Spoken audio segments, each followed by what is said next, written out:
তাই না? কারো জন্য অপেক্ষা করা, অপেক্ষা করে আছেন, 1 ঘন্টা পর আসবে, এলো না, আপনি অস্থির হবেন। 2 ঘন্টা পর এলো না, 10 ঘন্টা পর এলো না, আপনি অস্থির হবেন, পায়চারি করবেন, বই পড়বেন, নাস্তা খাবেন, হাঁটাহাঁটি করবেন, আপনি ব্যাকুল হয়ে যাবেন। অপেক্ষা করা একটা ডিফিকাল্ট কাজ। কিয়ামতের মাঠে মানুষ 50,000 বছর অপেক্ষা করবে, বিচার শুরু হচ্ছে না কি জন্যে?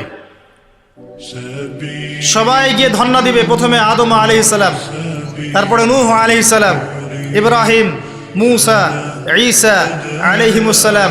আল্লাহর কাছে একটু সুপারিশ করেন, বিচার যেন শুরু হয় অ্যাটলিস্ট। কেউ কিচ্ছু করতে পারবে না, কারণ সবাই বলবে ইয়া নাফসি, ইয়া নাফসি। দূর থেকে একজনের আওয়াজ আসবে, যিনি ইয়া নাফসি বলছেন না, যিনি বলছেন ইয়া উম্মতি, ইয়া উম্মতি। সবাই তার কাছে যাবে এবং তিনি আমাদের নবী মুহাম্মদুর রাসূলুল্লাহ সাল্লাল্লাহু আলাইহি ওয়াসাল্লাম সিজদায় পড়ে যাবেন এবং তার উম্মার জন্যে সুপারিশ করবেন। উম্মার কবিরা গুনাহগার ব্যক্তিদেরকে সুপারিশ করে তিনি জান্নাতে নিয়ে যাবেন ইনশাআল্লাহ। আল্লাহ তাকে ওয়াদা করেছেন, হে নবী, তোমার উম্মতের কোনো ব্যক্তি যদি শিরিক না করে আমার সামনে উপস্থিত হয়, আমি তাকে মাফ করে দেব ইনশাআল্লাহ। হাদিসে কুদসির মধ্যেও আছে যে, হে আদম সন্তান, তুমি যদি দুনিয়ার সমান পাপ নিয়ে, আসমান জমিন সমান পাপ নিয়ে আমার সামনে দাঁড়াও, কিন্তু আমার সাথে কাউকে শরিক করনি, তাহলে আমি আল্লাহ তোমার সামনে আসমান জমিন সমান ক্ষমা নিয়ে উপস্থিত হব ইনশাআল্লাহ। শোনেন, 1000-999 জন মানুষ জাহান্নামে যাবে, প্রতি 1000-999 জন মানুষ জাহান্নামে যাবে। সহিহ বুখারীর হাদিস 4 বার এসেছে। এখানে ইকুয়েশনটা এমন না যে ম্যাথামেটিক্যালি ক্যালকুলেট করতে হবে, এমন নয়। এটা দিয়ে আধিক্য বোঝানো হচ্ছে, বেশিরভাগই জাহান্নামে যাবে।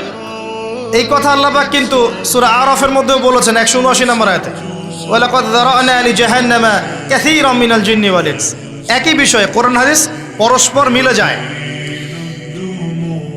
এখানে একটা বিষয় বুঝতে হবে, আল্লাহ পাক বলেছেন সূরা নিসার মধ্যে, ইন্নাল্লাহা লা ইয়াগফিরু আন ইউশরাকা বিহি ওয়া ইয়াগফিরু মা দুনা যালিকা লিমান ইয়াশা। আল্লাহ পাক তার সাথে শিরকের গুনাহ মাফ করবেন না, এছাড়া যে কোনো গুনাহ আল্লাহ পাক যাকে ইচ্ছা মাফ করতে পারেন। তার মানে যে বেশিরভাগ মানুষ জাহান্নামে যাচ্ছে, তাদের আমলনামায় কোন পাপ থাকতে পারে? কথা বোঝা যাচ্ছে কি? নিঃসন্দেহে তাদের আমলনামায় শিরকের পাপ থাকবে। এটা বুঝতে আপনাকে পিএইচডি করার দরকার নাই। আল্লাহ পাক শিরক ব্যতীত যে কোনো পাপ যাকে ইচ্ছা মাফ করতে পারে। তার মানে তারা জাহান্নামে যাচ্ছে বিকজ অফ শিরক। আমাদের মুসলিমরা এখন শিরক বোঝে না, অমুসলিমরা তো শিরক করেই।